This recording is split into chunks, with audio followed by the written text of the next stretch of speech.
Hello everyone, आप सभी का हमारे YouTube channel US virtual campus में स्वागत है। बच्चों, आज के इस वीडियो सेशन में हम लोग बात करेंगे व्हाट्स आर इम्पोर्टेंट और उसके वॉल्यूम 3 और वॉल्यूम 3 के लेसन 4 के ऊपर आज हम लोग बात करेंगे। ये वॉल्यूम 4 में जो वर्ड्स जो इंक्लूड किए गए हैं ये बहुत इंपॉर्टेंट वर्ड्स हैं। हालांकि इसमें कुछ वर्ड्स जो है वो फॉर्मल है। फॉर्मल कहने का तात्पर्य है कि उनका रिटेन में ज्यादा प्रयोग होता है स्पोकन के बजाय, लेकिन इसमें जो भी वर्ड्स हैं वो एग्जामिनेशन पॉइंट ऑफ व्यू से बहुत उपयोगी हैं। और जितने भी ग्रेजुएट लेवल के, विशेष तौर पर SSC, CGL, bank PO, CDS, इस टाइप के जो ग्रेजुएट लेवल पे जो एग्जाम्स होते हैं उनके लिए ये तो बहुत असरदारक ये वर्ड्स साबित होने वाले हैं। इसमें से मैक्सिमम वर्ड्स जो भी हैं आज जिस पर हम लोग बात करेंगे वो सारे के सारे है ना ग्रेजुएट लेवल एग्जाम्स में पूछे जा चुके हैं। बच्चों, जैसे कि मैं पहले भी बताया हूं और एक बार फिर से इसको मैं रिपीट करना चाहता हूं कि हमारा ये जो करंट जो चैनल है यूएस वर्चुअल कैंपस, इसमें हम लोग इंग्लिश से रिलेटेड चीजों को देखेंगे। लेकिन जीएस के लिए या जीके के लिए हम लोगों ने एक दूसरे चैनल पर विजिट कर सकते हैं और वो है SSC GK hub. SSC GK hub में जीएस या जीके से रिलेटेड आपको वीडियो देखने को मिलेंगे। इसमें अभी कुछ आपको प्रेजेंट में कुछ वीडियोस हैं और आगे आने वाले समय में भी कुछ बहुत इंपॉर्टेंट वीडियोस आने वाले हैं। तो इस वीडियो सेशन में हम लोग इंग्लिश के ऊपर बात कर रहे हैं, मतलब हम लोग यूएस वर्चुअल कैंपस के ऊपर बात कर रहे हैं। अगर जीएस संबंधी अगर कोई चीज की जानकारी लेना है तो आप एसएससी जीके हब जो है ना वो चैनल वो कंसल्ट कर सकते हैं। चलिए, तो इस वीडियो सेशन में हम लोग शुरू करते हैं। हमारा जो फर्स्ट वर्ड है वो है एप्टीट्यूड। चलिए, एप्टीट्यूड क्या होता है? एप्टीट्यूड का मतलब होता है योग्यता, प्रतिभा। किसी व्यक्ति में जो योग्यता होता है वो प्रतिभा होता है, वो एप्टीट्यूड कहलाता है। चलिए, इसके साथ जो प्रीपोजिशन का जो यूज किया गया है, फिक्स प्रीपोजिशन, वो 4 है। मतलब हिंदी में हो, में हो, से हो, लिए हो, कुछ भी हो, हम उसके साथ प्रीपोजिशन 4 का इस्तेमाल करेंगे। अब इसके सिनोनिम्स क्या हैं, थोड़ा सा देखते हैं कि अगर हम योग्यता कहना है, यदि हमें प्रतिभा कहना है, तो इसके लिए हमारे पास और भी क्या वर्ड्स हैं एप्टीट्यूड के अलावा। तो टैलेंट है, प्लेयर है, नायक है, एबिलिटी और स्किल है। सबका मतलब मोटा मोटी एक ही होता है कि आप में योग्यता है, आप में प्रतिभा है। देखिए, आपने कभी सुना होगा एप्टीट्यूड टेस्ट होता है, ठीक है ना। एप्टीट्यूड टेस्ट में क्या होता है ना, किसी की योग्यता की जांच की जाती है। तो इसका एक जो कोलोकेशन हो जाएगा, आप ऐसे समझिए, इसके कोलोकेशन क्या है, एक बहुत ही पॉपुलर कोलोकेशन है एप्टीट्यूड टेस्ट, ठीक है ना। आप लोग अगर आप मैथ और रीजनिंग का अगर आप टेस्ट देते हैं तो देखिएगा कहीं कहीं लिखा रहता है एप्टीट्यूड टेस्ट। इसका मतलब क्या होता है? योग्यता है ना, अभियोग्यता परीक्षा है ना। इसका जो शुद्ध हिंदी होता है वो होता है अभियोग्यता परीक्षा। हमें कहना है कि किसी व्यक्ति में बिजनेस के प्रति कोई योग्यता नहीं है। अगर आप हमसे पूछिए कि आप क्या कर सकते हैं, तो बस मैं पढ़ सकता हूँ, पढ़ा सकता हूँ। यदि आप मुझे कोई बिजनेस करने के लिए दे दीजिए तो निश्चित तौर पर मैं उसमें सक्षम नहीं हूं। बिजनेस के प्रति मुझे कोई योग्यता नहीं है। हम सीधा सीधी लिख सकते हैं आई डोंट हैव, है ना, आई डोंट हैव, ठीक है ना। मैं खुद को अगर शामिल कर लूं तो मैं कह सकता हूं कि मेरे पास बिजनेस के प्रति कोई योग्यता नहीं है, ठीक है ना। आई डोंट हैव, ठीक है ना, aptitude for, I don't have aptitude for business, यानी कि मैं पढ़ सकता हूं, पढ़ा सकता हूं, लेकिन जो बिजनेस, जो व्यापार संबंधी योग्यता मेरे अंदर नहीं है, ठीक है ना। चलिए, अगर हम इसी बात को कह सकते हैं कि कोई व्यक्ति है ना व्यापार के प्रति योग्यता दिखलाता है, मतलब उसमें के अंदर है, हम कह सकते हैं ही शोज। इसी चीज को अगर मैं उल्टा करके कहूं तो मैं लिख सकता हूं ही शोज एप्टीट्यूड फॉर बिजनेस, ठीक है ना। हम कह सकते हैं ही शोज एप्टीट्यूड फॉर बिजनेस, कोई व्यक्ति है जो बिजनेस के प्रति योग्यता दिखला सकता है, दिखाता है। तो चलिए, हम लोगों ने क्या सीखा? एप्टीट्यूड का मतलब योग्यता है, होता है योग्यता, प्रतिभा। चलिए, ये इसके सारे है ना सिनोनिम्स है जो कि बहुत ही सुपर सिनोनिम्स है। चलिए, हम लोग आगे की ओर बढ़ते हैं तो हमारा नेक्स्ट वर्ड मिलता है कंट्राइट। लेसन 4 का जो सेकंड वर्ड है वो कंट्राइट है। देखिए, अगर कोई व्यक्ति कंट्राइट है यानी कि उसने कुछ गलत किया है, अब वो पछता रहा है, पछतावा से भरा हुआ है, उसके चेहरे पर पछतावे का भाव होगा, उसके आवाज में पछतावा वाला स्वर होगा। तो इस तरह का अगर कोई व्यक्ति अगर है तो वो व्यक्ति कंट्राइट है। कंट्राइट का मतलब क्या होता है? पश्चाताप से भरा हुआ, पश्चातापपूर्ण, ठीक है। क्या सिनोनिम्स हो सकते हैं? रिमोर्स का मतलब पछतावा, ये सब बहुत अच्छे वर्ड हैं, लेकिन हमें एडजेक्टिव, चाहे एडजेक्टिव है, ये एडजेक्टिव है, कंट्राइट एडजेक्टिव है, हमें क्या साइनो चाहिए? हमें एडजेक्टिव चाहिए। तो चलिए, इसका सिनोनिम्स हो जाएगा रिमोर्सफुल, रिपेंटेंट। ये सब जबरदस्त वर्ड है, ये सब आप मतलब समझिए कि ये आने को ना आतुर रहते हैं एकदम, मतलब कभी भी आ सकते हैं। ठीक है ना। ये कभी, ये कतई, ये जो पेनिटांट है, रिपिनटांट है, ये कंट्राइट से कतई कम नहीं है सीनो एंटोनिम्स के लिए। चलिए इसका एंटो क्या होगा, अनरिपेंटेंट। अनरिपेंटेंट कौन होते हैं, अन लग गया, इसका मतलब है कि उसमें पछतावा नहीं होगा, गलती किया है तबों पर ढिठाई बतियाएगा, तो उसमें पछतावा नहीं होगा, ठीक है ना। चलिए अब इसका नाउन, कंट्राइट का नाउन क्या हो जाएगा, कंट्राइशन हो जाएगा। कंट्राइशन का मतलब पश्चाताप, पश्चाताप या गलानी। जैसे कि देखिए एक होता है लुक, लुक मतलब एक जो चेहरे का भाव होता है ना उसको लुक कहते हैं। हमको कहना है कि एक व्यक्ति है, उसका चेहरा से लग रहा है कि पछताया हुआ चेहरा, पछताया हुआ चेहरा हमें लिखना है। अगर हमको लिखना है कि पछताया हुआ चेहरा, पछताया हुआ चेहरा यानी कि वो चेहरा जिससे कि पश्चाताप झलक रहा है, इसको हम कौन सा फेस कहेंगे, कंट्राइट फेस कहेंगे। इसको हम कौन सा फेस कहेंगे, कंट्राइट फेस कहेंगे, है ना। चेहरे पर एक भाव होता है ना, उसको एक्सप्रेशन कहते हैं, है ना। पछताया हुआ भाव, चेहरे से लग रहा है ना कि व्यक्ति पछताया हुआ है, हम कह सकते हैं कंट्राइट एक्सप्रेशन। ये सब क्या है, ये सब पेयर है कंट्राइट के साथ इस्तेमाल करने वाला। चेहरे का ये जो भाव है, इसका दूसरा अंग्रेजी लुक भी होता है, हम कह सकते हैं कंट्राइट लुक, ठीक है ना। तो अगर कोई व्यक्ति कंट्राइट है, इसका मतलब है कि वो पछता रहा है, ठीक है ना, गलती किया और अपने गलती पर पछतावा है। चलिए अब हम आगे बढ़ते हैं तो हमें मिलता है वर्ड डेफ्ट।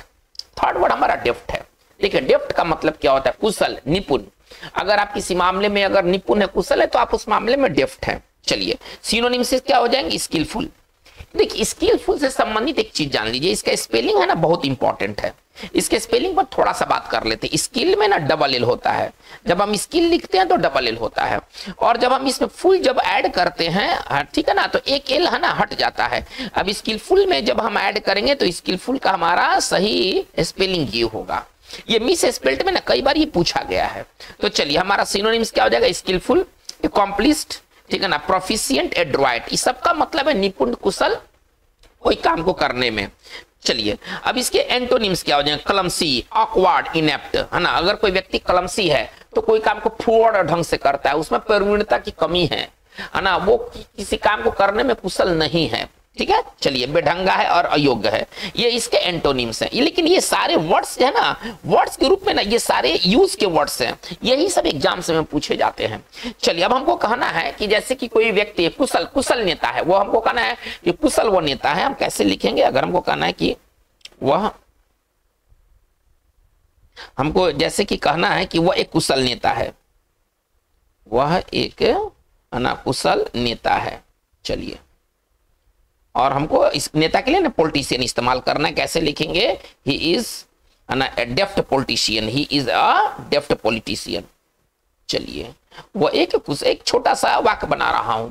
हमको कहना है कि कोई व्यक्ति क्रिटिकल सिचुएशन, जो गंभीर स्थितियां होती है, उससे निपटने में वो कुशल है ना, वो उससे निपटने में कुशल है। कैसे लिखेंगे, ही इज ना deft at, he is deft at dealing, है ना, डील विथ मतलब निपटना। ये फ्रेज बहुत इंपॉर्टेंट फ्रेज है, अगर आप किसी चीज से डील विथ करते हैं तो आप उससे निपटते हैं, ठीक है। चलिए he is deft at dealing with critical situation, है ना, क्रिटिकल सिचुएशन। इसका हिंदी क्या निकलेगा, आसान, सब कुछ तो आपको दे दिया गया, सब कुछ बता दिया गया है। डेफ्ट मतलब कुशल, डील विथ निपटना, क्रिटिकल मतलब गंभीर। तो इसका मतलब क्या है कि गंभीर स्थिति से निपटने में वो सक्षम है, वो कुशल है, वो माहिर है।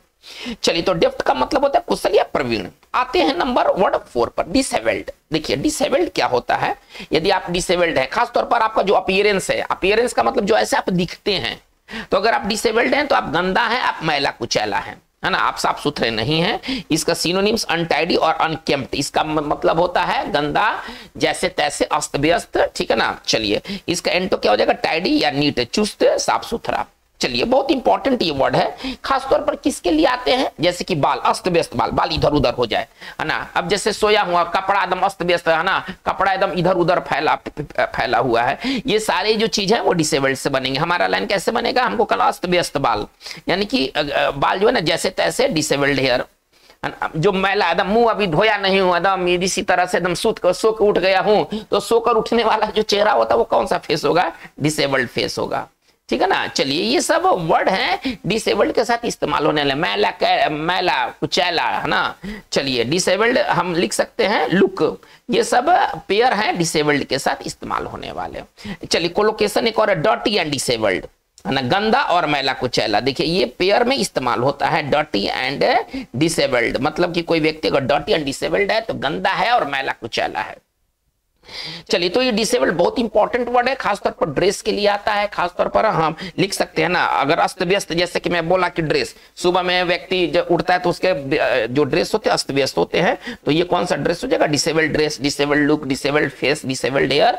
हमारा जो अपीयरेंस है, अगर वो मैला कुचैला है, अस्त व्यस्त है, देखने में ठीक नहीं लगता, चुस्त नहीं है, तो वो जो चीज है वो डिसेबल्ड है। चलिए, इमुलेट बहुत बढ़िया वर्ड है, बहुत ही जबरदस्त वर्ड है, ये मुझे तो बहुत प्रिय लगता है। देखिए, इमुलेट का मतलब होता है बराबरी करना। अगर आप किसी की योग्यता, बराबरी करने का मतलब क्या होगा? आप किसी के रिकॉर्ड की, योग्यता की, ठीक है ना, उसके गुणों की बराबरी करते हैं तो आप उसको इमुलेट करते हैं। बराबरी करने का मतलब यहाँ पर ये सेंस है, ठीक है ना। चलिए, इमिटेट, इसके साइनों क्या हो जाएंगे? इमिटेट कॉपी, कॉपी बराबरी करना, मैच बराबरी करना, और इक्वल। देखिए, इक्वल पार्ट ऑफ स्पीच में एडजेक्टिव भी है, थोड़ा सा ध्यान से सुना जाए। ये जो है नाउन भी है और ये वर्ड जो है ना वर्ब भी है। इक्वल को ये समझ लेना है कि इक्वल एक वर्ब का भी काम करता है। ओके, चलिए अब इस पर एक सेंटेंस देखा जाए। बराबरी करने का मतलब क्या है? किसी की आप योग्यता की बराबरी करते हैं, किसी का आप रिकॉर्ड की बराबरी करते हैं, किसी की आप गुणों की बराबरी करते हैं, तो इस बराबरी करने के लिए वर्ड बहुत बढ़िया वर्ड है इमुलेट। जैसे कि हमको कहना है कि कोहली ने सचिन के रिकॉर्ड की बराबरी की। अगर हमको कहना है कि कोहली ने सचिन के रिकॉर्ड की बराबरी की, सचिन के रिकॉर्ड की बराबरी की, चलिए, यानी कि जो सचिन का रिकॉर्ड है, अब कोहली का भी उतना ही शतक है, उतना ही हाफ सेंचुरी, सब है ना, बराबरी की। चलिए, यहाँ पर थोड़ा सा मिस्टेक हो गया है। चलिए, तो ये है बराबरी की। अब हमको ऐसा सेंटेंस बनाना है, तो चलिए कैसे लिखेंगे? कोहली, चलिए, बहुत इस्तेमाल इमुलेट का होता है, पेपर वगैरह में बहुत बार आता है। कोहली इमुलेटेड, कुछ नहीं करना है आपको, कोई इसमें खास नहीं करना है। और क्या? सचिन रिकॉर्ड्स, बस ये इतना काफी है। सचिन का रिकॉर्ड, तो कैसे लिखेंगे? सचिन रिकॉर्ड, हो गया। तो अगर आप किसी की बराबरी करते हैं, खासतौर पर आप उसके योग्यता की बराबरी करते हैं, आप उसके गुणों की बराबरी करते हैं, जो उसने अचीवमेंट पाया है, अगर आप उसकी बराबरी करते हैं तो आप उसको इमुलेट करते हैं। चलिए, इनक्रोच, इनक्रोच के कई अर्थ है। इनक्रोच के साथ प्रीपोजिशन क्या है? ऑन अथवा अपॉन, मतलब हम इनक्रोच के साथ ऑन और अपॉन दोनों लगा सकते हैं। ये बहुत इंपॉर्टेंट है। आप तो साइनो एंटो सीख ही रहे हैं, लेकिन इसके साथ साथ आप प्रीपोजिशन भी सीख रहे हैं। ये जो वीडियो सेशन है, एकदम समझिए कि मल्टी डायमेंशनल ये वीडियो सेशन, आपको कई तरह की इंफॉर्मेशन देगा, वर्ड को यूज करना बताया जाएगा इसमें, ठीक है ना। केवल सिनो और एंटोनिम्स रटना पर्याप्त नहीं है, आपको उसके यूजेज को लेकर समझना होगा। चलिए, इनक्रोच का अर्थ क्या होता है? किसी का समय लेना, ठीक है। चलिए, प्रभावित करना, किसी चीज को प्रभावित करना, ठीक है ना। चलिए, और अतिक्रमण करना, अतिक्रमण करने का मतलब है क्या? कि किसी के जमीन में आप प्रवेश कर जाते हैं, दखल दे देते हैं, उस पर कुछ बना लेते हैं, तो आप उसको इनक्रोच करते हैं, ठीक है। सिनोनिम्स क्या है? समय लेने के लिए यूज अप, प्रभावित करने के लिए अफेक्ट, सबका लिए अलग अलग है, और अतिक्रमण करने के लिए है ना इंट्रूड और इन्फिल्ट्रेट। जैसे कुछ वाक्य से इसको बेहतर समझा जाए, हमें कहना है कि अब मैं आपका समय नहीं लूंगा, अब बहुत आपका समय ले लिया। हमको किसी को कहना है कि अब मैं आपका समय नहीं लूंगा, अब मैं आपका समय नहीं लूंगा, मतलब ये व्यक्ति काफी ले लिया है समय, अब बोल रहा है कि अब मैं आपका समय नहीं लूंगा, मतलब आपका समय यूज नहीं करूंगा। इसको कैसे लिखेंगे? आई वॉन्ट, है ना, आई वॉन्ट। चलिए, अब लेने के लिए क्या वर्ड हम लोग पढ़ रहे हैं? इनक्रोच, है ना। लेने के लिए क्या वर्ड पढ़ रहे हैं? इनक्रोच ऑन, ऑन अथवा अपॉन, दोनों में से कोई भी। I want encroach on your time, your time, है ना। चलिए, एनी लॉन्गर, एनी लॉन्गर मतलब अब नहीं। तो ये जो चीज है वो हमारा है। इंक्रोच ऑन का मतलब होता है किसी का समय लेना, कोई चीज को प्रभावित करना, ठीक है ना। हमको कहना है कि बहुत ज्यादा काम ने उसके स्वास्थ्य को प्रभावित किया, बहुत ज्यादा काम ने उसके पारिवारिक जिंदगी, उसके जो पर्सनल लाइफ है उसको प्रभावित किया, उसके फैमिली के साथ समय नहीं दे पाया। हमको ऐसे लिखना, एक्सेसिव वर्क, ठीक है ना। कैसे लिखेंगे? Excessive work. चलिए, अब हमको लिखना है प्रभावित करने के लिए, क्या वर्ड हम लोग लेके चल रहे हैं? हम लोग इनक्रोच लेके चल रहे हैं, ठीक है ना। एक्सेसिव वर्क इनक्रोच्ड, है ना। Excessive work encroached on his personal life, on his personal life. इसका हिंदी क्या निकलेगा? इसका हिंदी निकलेगा कि बहुत ज्यादा काम ने उसके व्यक्तिगत, उसके जो निजी मामले हैं, जो निजी जिंदगी है, निजी जिंदगी को क्या किया? प्रभावित किया। वाक्य से पता चल जाएगा कि कहां पर समय लेना है, कहां पर प्रभावित करना है, कहां पर जमीन हड़पना है, ये सारे यूज से पता चल जाते हैं। चलिए, फिलिपांट। देखिए, फिलिपांट क्या होता है? यदि कोई व्यक्ति फिलिपांट है तो मामला सीरियस है, लेकिन वो सीरियस रहता नहीं है, ठिठोली करता है, हंसता है है ना, मजाक उड़ाता है किसी का, है ना, किसी को रिस्पेक्ट नहीं देता है, मामला सीरियस है लेकिन वो सीरियस नहीं रहेगा, आप गंभीरता से बोलेंगे और उदान दिखाएगा, ठिठोली करेगा, तो इस व्यक्ति को फिलिपांट कहते हैं। फिलिपांट कौन होते हैं? जो कि गंभीर नहीं होते हैं, ठीक है ना, जो चीजों के प्रति गंभीर नहीं होते वो फिलिपांट कहलाते हैं। चलिए अब इसका क्या साइन होगा? चलिए, महत्वपूर्ण बातों के प्रति बेपरवाह, आप महत्वपूर्ण बात करते रहिए, हमको इससे कोई लेना देना नहीं है, तो मैं क्या हूं? मैं फिलिपांट हूं। चलिए, छिछोला या चंचल आप इसको कह सकते हैं, ये ठिठोली करने वाला। चलिए, अब सिनोनिम्स क्या? लैकिंग सीरियसनेस, इसमें गंभीरता का अभाव रहेगा, इस व्यक्ति में ना गंभीर ये व्यक्ति नहीं होते हैं, ठीक है ना। चलिए, फ्रिवोलस इसके दूसरा सिनोनिम्स हो जाएगा, और फेसस भी इसका यही सिनोनिम्स है। ये फेसस फ्रिवोलस सबका मतलब है कि जो चीजों के प्रति गंभीर ना हो, जो चीजों के प्रति गंभीर ना हो, ठीक है ना। इसके लिए छोटा अगर हमें साइनो लिखना है ना, तो हम लिख सकते हैं नॉन सीरियस, जो सीरियस नहीं होता है वो फिलिपांट कहलाता है, ये कभी सीरियस रहते ही नहीं है ना। हमें कहना है कि ठिठोली करना बंद करो, हमको कहना है एक छोटा सा वाक्य कहना है कि ठिठोली करना बंद करो, हम कैसे कहेंगे? डोंट बी फिलिपांट, डोंट बी फिलिपांट, ठीक है ना। ठिठोली करना बंद करेंगे, फिलिपांट मत रहो। चलिए, इसके एंटो क्या हो जाएंगे? सीरियस या रेस्पेक्टफुल, गंभीर या आदरपूर्ण, ये किसी को आदर से देखता है। जैसे कि देखिए, कोई व्यक्ति अपना एक रवैया अपना लेता है, आप कुछ वो कीजिएगा, हम तो भाई हंसेंगे ही, तो ये कौन सा एटीट्यूड है? फिलिपांट एटीट्यूड है, ठीक है ना। ये कौन सा रवैया है? फिलिपांट रवैया है। तो हमारा जो कोलोकेशन है वो क्या है? फिलिपांट एटीट्यूड, हम सीरियस नहीं रहते हैं, ठीक है ना। ये फिलिपांट फिलिपांट एटीट्यूड होगा यहाँ पर। चलिए, हमारा जो वर्ड है वो है फिलिपांट, एक्सप्रेशन जो है वो फिलिपांट एटीट्यूड है। चलिए, इम्प्लीकेबल हमारा अगला वर्ड है। देखिए, इम्प्लीकेबल का मतलब क्या होता है? अगर कोई व्यक्ति अगर इम्प्लीकेबल है तो कोई चीज का विरोध कर रहा है और अब वो झुकने वाला नहीं है, आप लाख मनाइए, अब वो झुकने वाला नहीं है, जो अपनी बातों से ना हटे, जो अपनी बातों से न डिगे, जो अडिग हो, जो कठोर हो, वो इम्प्लीकेबल होता है। आप लाख कह दीजिए, खुश संतुष्ट आपसे नहीं होगा। अगर आपका विरोध कर रहा है तो आपका विरोध करेगा वो, अगर आपका वो विरोध कर रहा है तो आपको वो विरोध करेगा। विरोध करने के मामलों में इम्प्लीकेबल का ज्यादा इस्तेमाल होता है। कोई व्यक्ति अगर आपका विरोध कर रहा है और वो विरोध करने से पीछे नहीं हट रहा है तो वो इम्प्लीकेबल है। चलिए, जिसे संतुष्ट न किया जा सके, ना झुकने वाला, कठोर। चलिए, सिनोनिम्स क्या होगा? अनयील्डिंग, जो यील्ड ना करे, जो आत्मसमर्पण ना करे। डिटरमिन्ड, ये एकदम दृढ़ संकल्प वाले होंगे। अनअपीजेबल, जो कि शांत नहीं रहेगा। अनप्लेकेटेबल, जो शांत नहीं रहेगा। हमको कहना है कि जो कांग्रेस है, अगर हम मान लीजिए कि कोई हम सेंटेंस बनाते कि कांग्रेस बीजेपी या सरकार की नीतियों के प्रति विरोध कर रहा है और नहीं झुकने वाला, लाख उसको कोई मना ले, कांग्रेस अपने बातों से पीछे नहीं हटेगा। अगर हमको ऐसा कोई वाक्य लिखना है, हम कैसे लिखेंगे? है ना, द कांग्रेस, अगर इसी चीज को लिखेंगे, द कांग्रेस इज, ठीक है ना। चलिए, इम्प्लीकेबली, यहां पर एडवर्ब की जरूरत है, इम्प्लीकेबली अपोज्ड, ठीक है ना, टू द, है ना, गवर्नमेंट्स प्लान या गवर्नमेंट्स जो भी है, गवर्नमेंट्स स्ट्रेटेजी, हम कुछ भी लगा सकते हैं। सरकार की योजनाओं के प्रति कांग्रेस ने जो अपोज्ड का जो तरीका अपनाया है वो बहुत ही मतलब कठोर है, नहीं झुकने वाला है। तो बस यही चीज है। इम्प्लीकेबल का मतलब क्या होता है? जो कभी शांत ना हो। देखिए, आपसे दुश्मनी है, लाख आप कर लीजिए, ये दुश्मनी खत्म नहीं होगा। तो ये जो हॉस्टिलिटी है, जो नफरत है, वो कौन सा नफरत है? इम्प्लीकेबल। इसका एक और कोलोकेशन, अच्छा कोलोकेशन है, इम्प्लीकेबल हॉस्टिलिटी। देखिए, इम्प्लीकेबल हॉस्टिलिटी का हम यहाँ क्या अर्थ लेके चलेंगे? एक मिनट, चलिए। इम्प्लीकेबल, अगर हमें कहना है हॉस्टिलिटी, तो हम क्या लेके चलेंगे?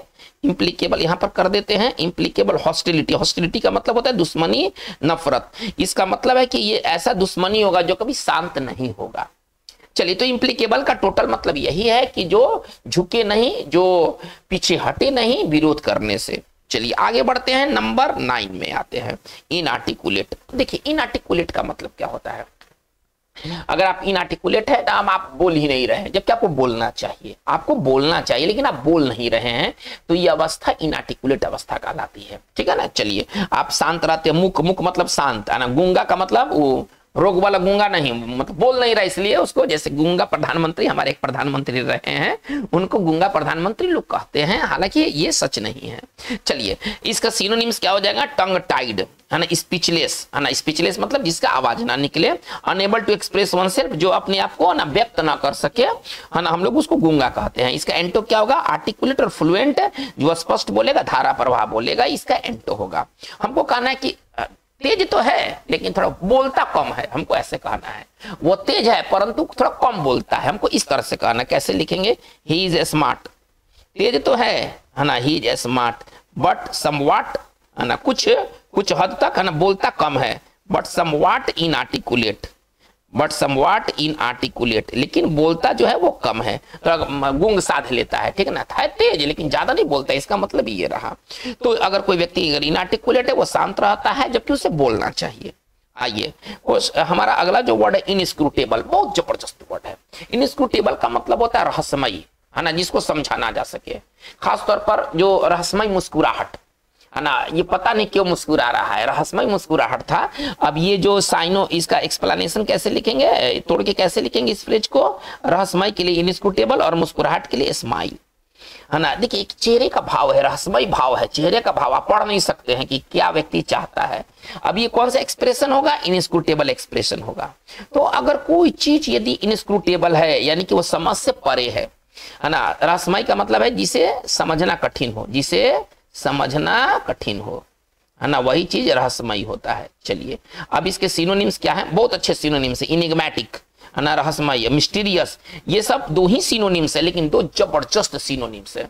आपको संख्या नहीं गिनवाना है कि हम 5 सिनोनिम्स याद करते हैं, आपको क्वालिटी की तरफ जाना चाहिए कि 2 है और 2 द बेस्ट है। चलिए हमारा अगला वर्ड ऑब्सिक्वियस। देखिए ऑब्सिक्वियस का मतलब क्या होता है? ऑब्सिक्वियस लोग वैसे लोग होते हैं जो किसी के आज्ञा पालन के लिए ना अति तत्पर रहते हैं, बहुत ज्यादा तत्पर रहते हैं। आपको कुछ कहना, आप कुछ कहिए ना, हाँ हम आपके लिए दोनों पैरों पर खड़े हैं।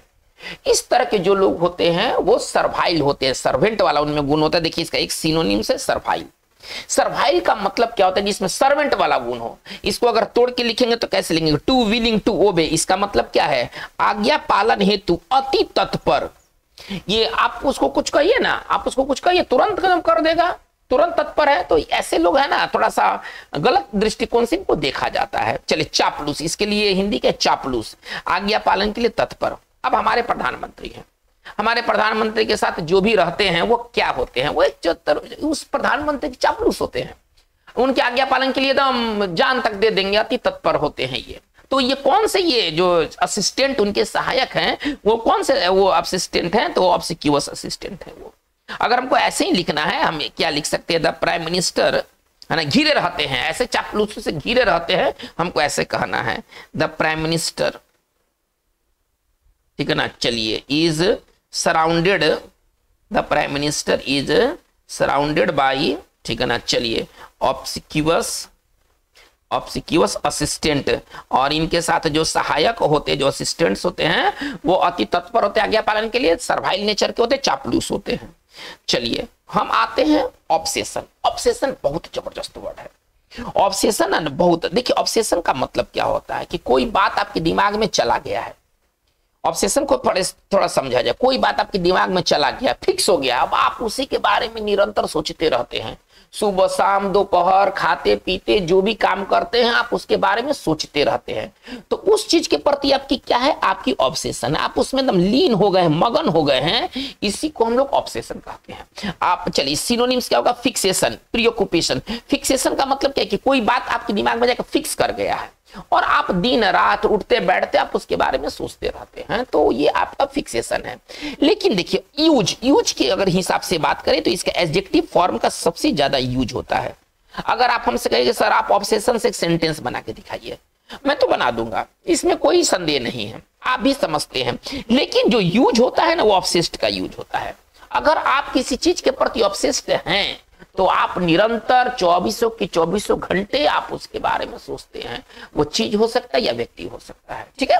चलिए बड़ा चीज ये भी जान लीजिए, इसके साथ प्रीपोजिशन क्या लगता है, इसके साथ ये टॉप बातें हैं। ऑब्सेस्ड विथ, एकदम इसको ना दिमाग में रख लेना है। ऑब्सेस्ड विथ से कई बार एग्जाम्स में सवाल पूछा जा चुका है। हमको कहना है, जैसे कि आप इस वाक्य को देखें तो समझ में आ जाएगा, वो कंप्यूटर में लीन रहता है। चलिए कोई व्यक्ति मतलब दिन भर कंप्यूटर, सोते उठते जागते कंप्यूटर, सोएगा तो कंप्यूटर लेकर सोएगा, उठेगा तो सीधे टिप टाप शुरू कर देगा। वो कंप्यूटर में लीन रहता है, हमको ऐसे कहना है, दिन भर कंप्यूटर के बारे में सोचता है। कैसे लिखेंगे? ही इज, चलिए है ना, ऑब्सेस्ड से हमको बनाना है, he is obsessed with computer. तो ये हमारा रहा ऑब्सेस्ड का यूज।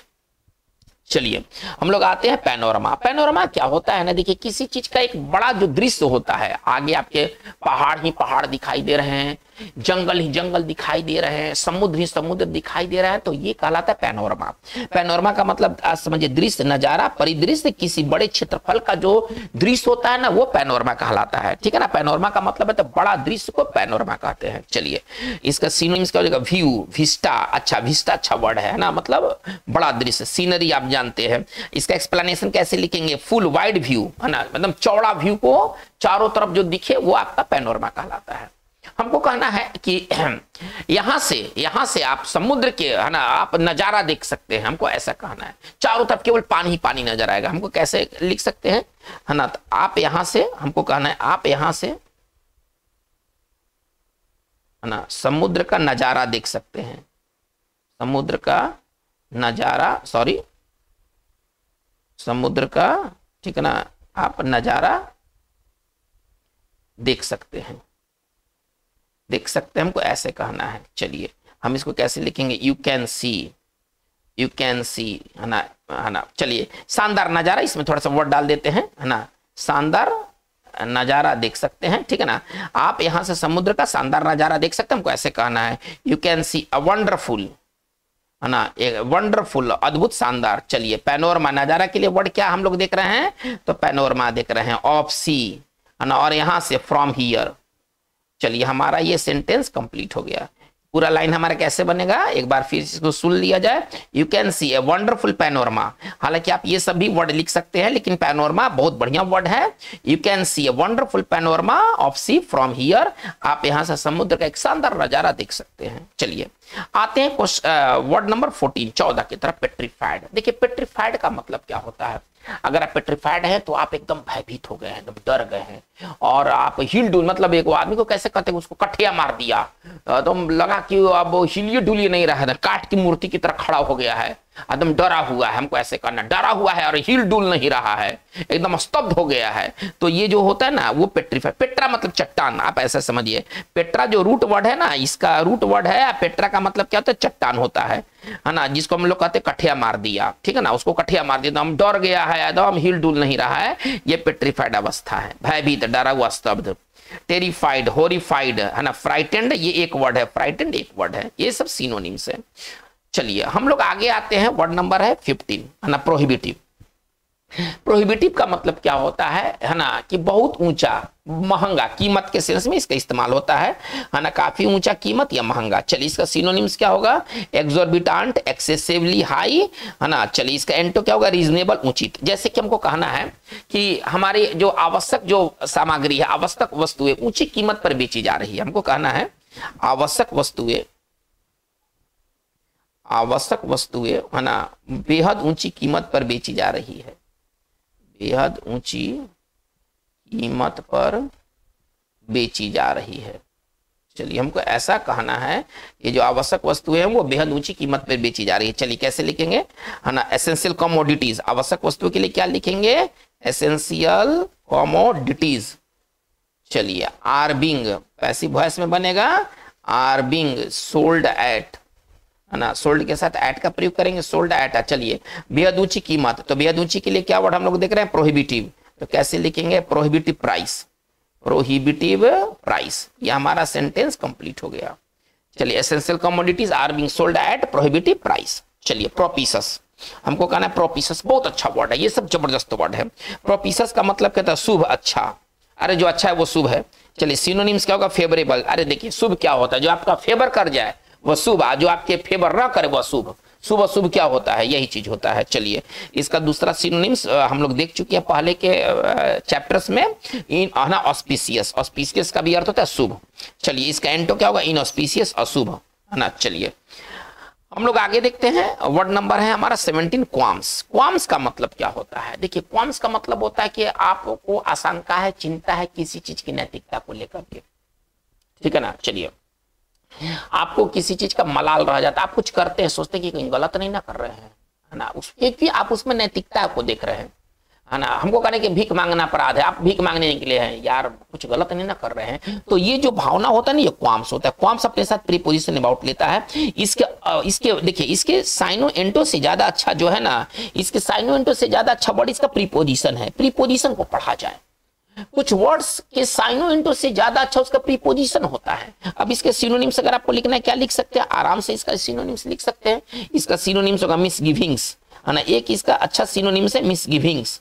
चलिए कंपंक्शंस, इसके दो जो वर्ड है ना, चलिए आप इसको समझिए कि कंपंक्शंस और मिसगिविंग दो अच्छे सिनोनिम्स है।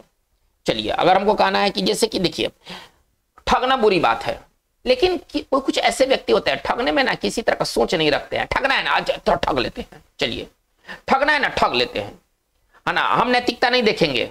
ठगना है, कमाना है, कमा लो, है ना। नैतिकता क्या होता है वो हमें समझ में नहीं आता है। नैतिकता की वो चिंता नहीं करते हैं, ठीक है ना, आप करो। चलिए हम तो ठगेंगे भाई, कैसे लिखेंगे, ही हैज नो क्वाम्स, उसको किसी तरह का चिंता या शंका नहीं है। ही हैज नो क्वाम्स, है ना, अबाउट चीटिंग, चीट मतलब ठगना, अबाउट चीटिंग पीपल, है ना, लोगों को ठगने में ना उसे किसी बात का शंका या चिंता जैसा कुछ नहीं है। नैतिकता वो नहीं सोचेगा, सीधे ठग लेगा। तो ये क्वाम्स रहा। देखिए रामपांट, बहुत बढ़िया वर्ड है रामपांट। रामपांट का मतलब क्या होता है कि कोई चीज ऐसा फैल गया है कि अब आपके रुके वो रुकेगा नहीं। कोई चीज अनियंत्रित रूप से फैल गया है और अब आपके वो रुकेगा नहीं, आप ऐसे समझ लीजिए। चलिए इसका सिनोनिम्स क्या होगा, पहले एक्सप्लेनेशन देख लेते हैं। अनकंट्रोलेबली स्प्रेड, है ना, फैल गया है लेकिन अनकंट्रोलेबल वे में फैला है, आप वो अनियंत्रित तरीके से फैला है, अब वो आपके बस का चीज नहीं है, रुकेगा नहीं। वाइड स्प्रेड है ना, अनरेस्ट्रेन्ड है। अनरेस्ट्रेन्ड का भी मतलब जो अनियंत्रित हो। चलिए इसका एंटो क्या होगा, कंट्रोल्ड, जो नियंत्रित हो। अच्छा हमको कहना है कि हमको कहना है कि भ्रष्टाचार समाज में व्याप्त है ना, समाज में व्याप्त है। इसका मतलब क्या है कि भ्रष्टाचार ऐसा फैल गया है, लाख नियम बना लीजिए, लाख कानून बना लीजिए, ये अब रुकने वाला नहीं है। तो भ्रष्टाचार क्या हो गया, किस अवस्था में, रैम्पेंट अवस्था में है, इस तरह से फैला है कि अब वो कंट्रोल के बाहर हो गया। हमको लिखना तो कैसे लिखें, करप्शन इज, इसी को लिखना है तो कैसे लिखें, corruption is rampant, corruption is rampant in our society. आज समाज में हमारा ना, चलिए समाज में इन सोसाइटी। चलिए तो ये पूरा जो हमारा सेंटेंस कंप्लीट हो गया। लाख आप नियम बना लीजिए, लाख आप एजेंसी बैठा लीजिए, लेकिन ये भ्रष्टाचार रुकने वाला है नहीं, तो ये रैम्पेंट हो चुका है। चलिए स्टोइकल कौन होते हैं भाई, स्टोइकल वो होते हैं कि जो कठिनाई को सहते हैं, दर्द को सहते हैं, लेकिन उसकी शिकायत नहीं करते हैं, ठीक है ना। उनको जो उनको कठिनाई है, लेकिन कठिनाई सबसे कहते चलते नहीं है कि भैया हमको कठिनाई है। तो ऐसे लोग जो होते हैं ना, स्टोइकल होते हैं, सहनशील होते हैं, ठीक है ना। चलिए वह जो कष्ट सहे परंतु उसकी शिकायत न करे, ठीक है ना। पंखा नहीं चल रहा है, बहुत सारे स्टूडेंट हैं, पंखा नहीं चलेगा कोई बात नहीं, वो आते हैं चुपचाप अपना बैठ कर पढ़ के निकल जाएंगे। और कुछ होते हैं ना, सर यहाँ पंखा नहीं चल रहा है, सर यहाँ का पंखा धीमा चल रहा है। इसका मतलब है कि ये कौन है, ये तुरंत बातों को शिकायत कर देते हैं। थोड़ा सा इनको कष्ट हुआ कि शिकायत शुरू, तो ये जो व्यक्ति होते हैं ना, ग्रम्पी होते हैं। ग्रम्पी कौन होते हैं, जो कि तुरंत वो शिकायत करने वाले होते हैं, मुंह फुला लेंगे तुरंत। उनको पंखा नहीं है बढ़िया मिलेगा तो मुंह का उनका ढांचे बिगड़ जाएगा।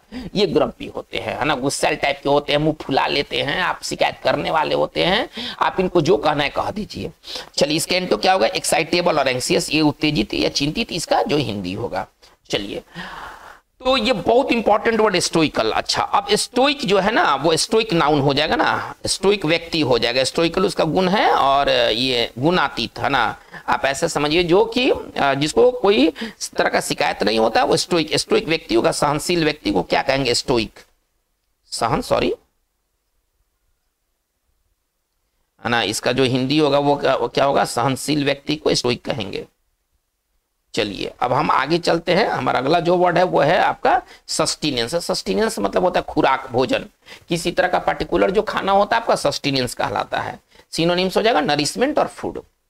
तो बच्चों आज हमारा ये लेसन 4 रहा वॉल्यूम 3 का। इसमें 20 वर्ड्स हैं, जिसमें कि लगभग 17 और 18 वर्ड तो समझिए कि एकदम बहुत और बहुत और बहुत इंपॉर्टेंट है, उनके बारे में शब्द नहीं है कहने के लिए। तो आज की बात बस इतना ही। अगर आप नए हैं और चैनल को आपने सब्सक्राइब नहीं किया है तो आप इसे काइंडली सब्सक्राइब जरूर करें। आप अपने कमेंट बॉक्स का इस्तेमाल जरूर करें। जब आपको कमेंट बॉक्स दिया गया है, आपको जैसा लगता है, अच्छा लगता है, बुरा लगता है, आप अपने कमेंट बॉक्स का यूज जरूर करें। आपको जो लिखना है, जो भी आपको वीडियो के बारे में कहना है, अच्छा बुरा जो कहना है, आप इसके लिए स्वतंत्र है। अगर आपको कोई क्वेरीज चाहिए, कोई क्वेरी है, आपको कुछ प्रश्न है, वर्ड से रिलेटेड कुछ प्रश्न है, तो आप जरूर और जरूर कमेंट बॉक्स में आप उसे दें। हम कोशिश करेंगे कि आपके मतलब आप तक आंसर जल्दी से जल्द पहुंच जाए। तो आज की बात बस इतना ही। मिलते हैं अगले वीडियो में कुछ एक्साइटिंग चीजों के साथ। आज की बात बस इतना ही। Thank you very much.